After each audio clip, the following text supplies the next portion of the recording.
What is going on, guys? Matt Downs with Daily Grind Fantasy Sports to help give you the edge for this NBA 5-game slate. Cannot wait to break it down. If you guys want to be entered into the $25 giveaway, please comment your favorite GPP option on the slate, like, and subscribe to the channel. If you guys are brand new to this channel, we provide both free and paid content for all daily fantasy sports across all sports. If you could please show your support by hitting that subscribe button, notification bell, and of course smashing that like button for all of our future NBA content. If you would like to know more about becoming a better DFS player and taking down that big GPP, head over to www.patreon.com/DGFantasy for more information.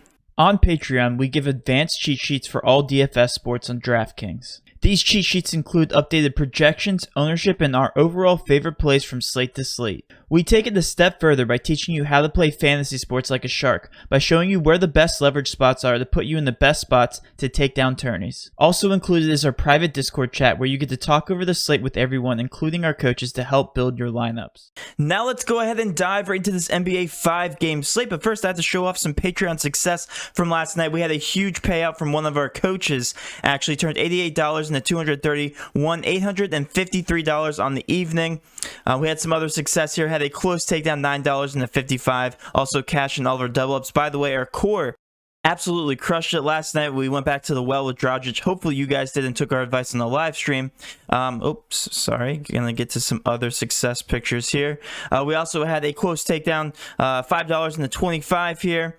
And then we also had another huge takedown, $13 into $225, and winning $500 overall on the night. Let's go ahead and finally dive right into the slate. We actually have a pretty straightforward one as of right now. We don't have any late slate-breaking injury news. Let's go ahead and take a look at the injuries. We have a lot of pending injury news, and we should monitor these things as we go throughout the day up to lock. We have Joel Embiid, probable to play, should play in this matchup. We have Aminu and Ennis still out for Orlando. Jeffries out for Sacramento. For Houston, we have Jones, Martin, and McLemore still out. By the way, John Wall is back. We also are expecting to see DeMarcus Cousins here in this matchup for the first time. We also have a ton of pending injury news here out for the New York Knicks. We have Burks, Quickly, Rivers, all questionable technically right now. We have Toppin officially out, Frank out, Dennis Smith out, and then also Spellman out. Patrick McCaw also out for the Toronto Raptors. We have for the New Orleans Pelicans, Gabriel out, Trevor Ariza, Jerome out for the OKC Thunder, and then last but not least for the Phoenix Suns, we have Nader out, Smith out, and then Favors is questionable for Utah. So really not that much to look at in terms of actual injuries, but we have to look at the slate as an overall picture here.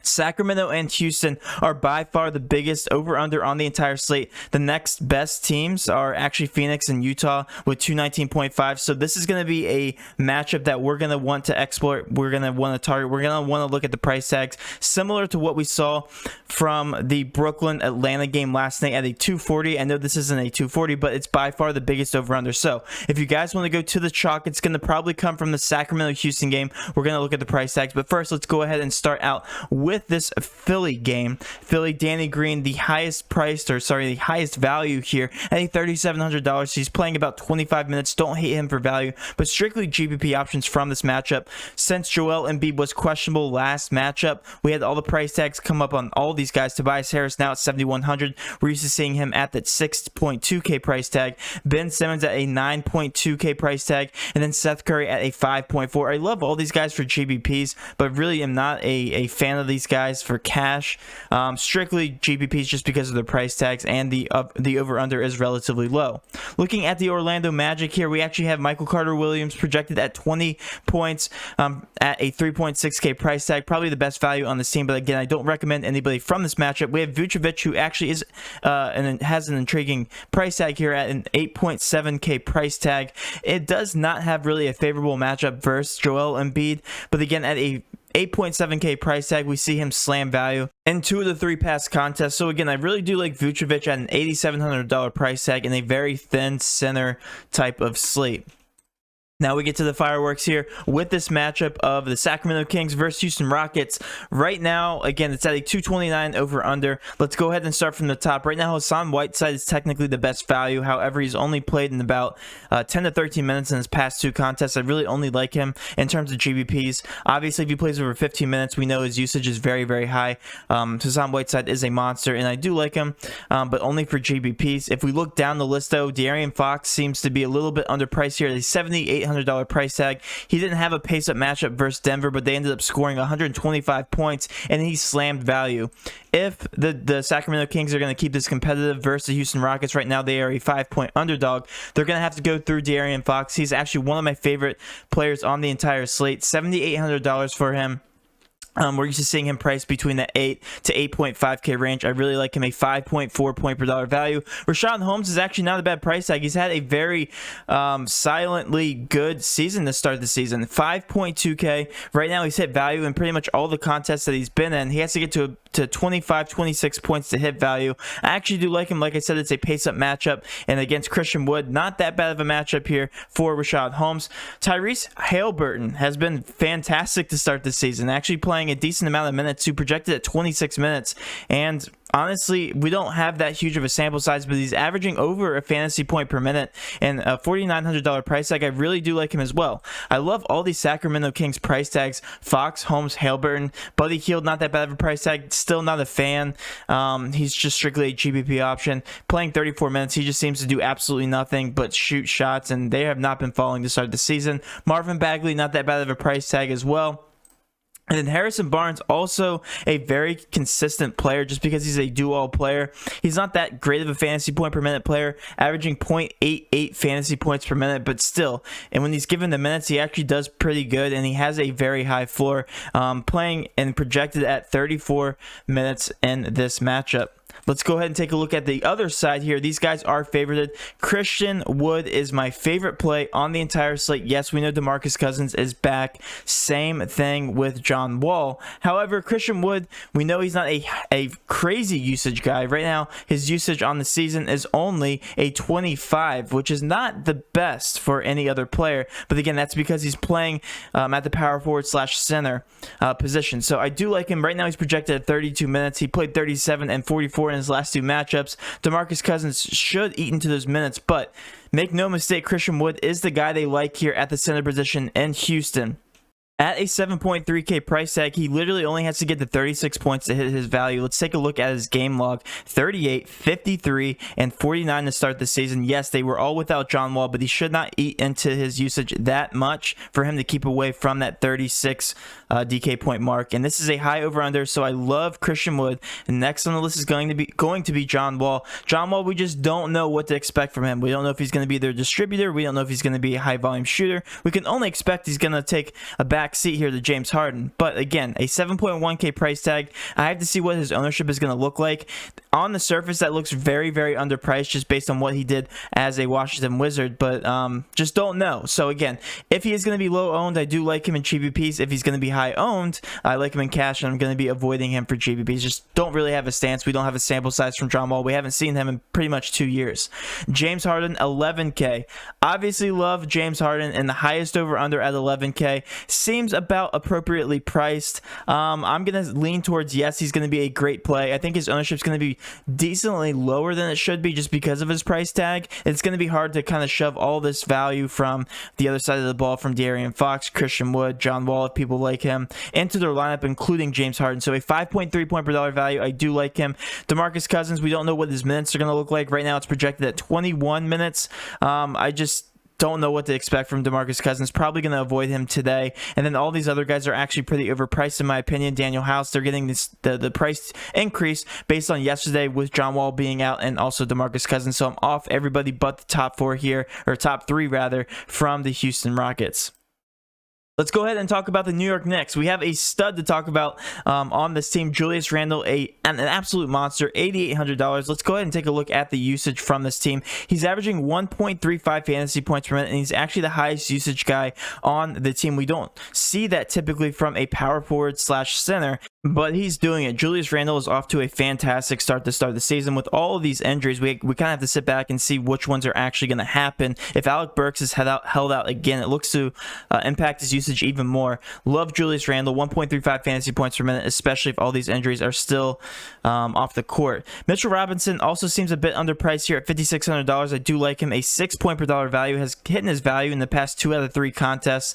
And again, this is not a favorable matchup for the New York Knicks. But again, if these injuries do keep these guys off the court, I like all the usage here. Elfrid Payton, also a usage monster when all these guys are off the court. The big injury news that we have to pay attention to is Alec Burks. If he is actually held out, I love the Knicks just as much as I did the other night, and especially with Julius Randle and Elfrid Payton.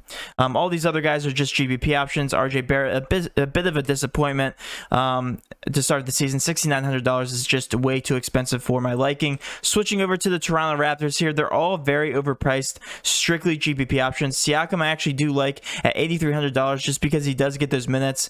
A lot of minutes do obviously correlate to more fantasy points. He's also gotten off to a horrible shooting start here. 8 for 23, 6 for 16, and 8 for 17. So if they do start falling, I really do like Siakam as a good GPP option, but really nothing really here to look at. A 215.5 over under, the second lowest on the slate. The lowest is actually going to be coming from the Pelicans OKC matchup. Steven Adams has not gotten off to the best start this season, but a $5,700 price tag is actually historically low for somebody like Steven Adams. Could end up being a bit on the chalkier side here just because he does have a good matchup. A 6 point per dollar value. Eric Bledsoe has gotten off to probably the worst start we've seen all season from somebody of his caliber. $5,600 just seems unmotivated at this point in the season. 5.9 point per dollar value. Just strictly GPP options. Brandon Ingram and Zion Williams actually got a price decrease again because it's a smaller over under. I do like them for GPPs. Zion Williamson 7.9K just because he got exploited in this last matchup here. The entire team got absolutely blown out. He only played 29 minutes, so I actually really do like Zion Williamson as a GPP option. I wouldn't be surprised if we saw Zion Williamson's ownership a little bit higher than we expect. And also going down here, the Brandon Ingram. One thing I just noticed about all these Pelicans is that their prices are very, very cheap. They all went down from last matchup just because of that blowout. So Brandon Ingram at 8K, I also really do like as a GPP option. But again, nothing more than GPP options pending the ownership of somebody like Zion Williamson, Steven Adams, and Brandon Ingram in this matchup. Taking a look at OKC, Dort has been an absolute monster for this team. Has hit value pretty much in every single one of his matchups. His price tag at $5,100 is still pretty fair. Don't mind him as a last minute piece if you guys are looking. But other than that, all GPP options, all these guys just very, very overpriced in general. And just we just don't know what to expect from this roster. Just a very bad roster in general. Last but not least, the Phoenix and Utah game. All of these guys' price tags on the Phoenix side are still hovering about the same here. Devin Booker's price tag is still going down because he's had a very, very bad start to the season. Just GPP options. Ayton is probably going to be my favorite at $7,400 just because his price tag is so low, and also Chris Paul at $7,000. Just GPP written all over this matchup. The over-under at a 219 right there in the middle of the pack. Second highest actually on the entire slate. With Utah, we actually have some good value plays here. Royce O'Neal at $3,800 is actually going to be one of my favorite value plays on the entire slate. A 6 point per dollar value. Just always there and always getting minutes for the Utah Jazz. Rudy Gobert at $7,500. He's finally getting that price increase, but he's still not as high priced as I would expect him to be. Again, he's still hitting value in all of his contests. He should be hovering around 37 to hit value. He's gotten 41.5, 42.5, and 46.75 in his first 3 contests. Same thing with Donovan Mitchell. $7,600 is a little too underpriced for my liking. I definitely like him here if he is coming in at lower ownership. He got off to a very bad start to start the season.